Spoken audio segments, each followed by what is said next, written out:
More than once I've attacked the positions of the Canadian Family Action Coalition, and more specifically its director, the so-called Reverend Dr. Charles McVety.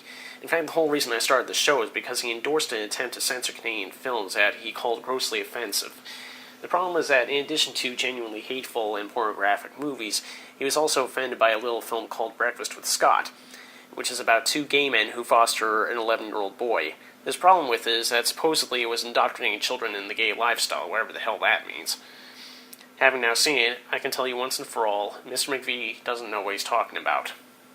Throughout the movie, the gay orientations of the main adult characters are dealt with very subtly. For most scenes, they appear to be roommates who like to cull from time to time. To be fair, part of the reason for this is that Eric, the lead in the movie, is a sportscaster and former NHL star who's afraid he won't be taken seriously if his private life is made public.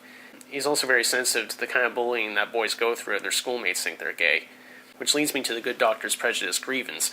If he and his fellow Nimrods actually bothered to watch the movie and pay any attention whatsoever, he would have noticed that young Scot's foster family couldn't have indoctrinated him into anything. The boy was already effeminate long before they met him.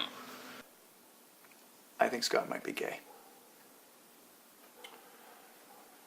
What was your first clue? No, I know, but I think he might really be gay. Gay. The good news, I'm pretty sure he was gay before he got here.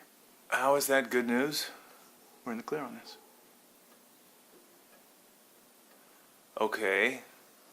If anything, Eric in particular tries to get him to appear more normal, at least by mainstream standards, while Sam tries to encourage Scot to be more comfortable in his own skin.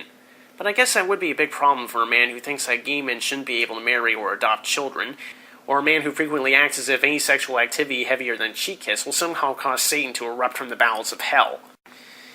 As I've said before, Mr. McVety's ignorance and power-tripping aren't representative of all conservatives, and definitely not of all Christians. However, there are enough people like him out there who want to keep people's minds and souls close to the world around them that when they get on a soapbox, it can do a lot of damage.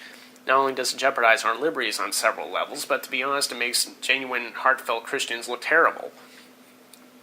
I've already said that this guy has no right to preach his garbage to the public, but I'll try something a little more tactful than my previous version, which involved a certain four-letter word. Charles, you're just embarrassing yourself. Enough said.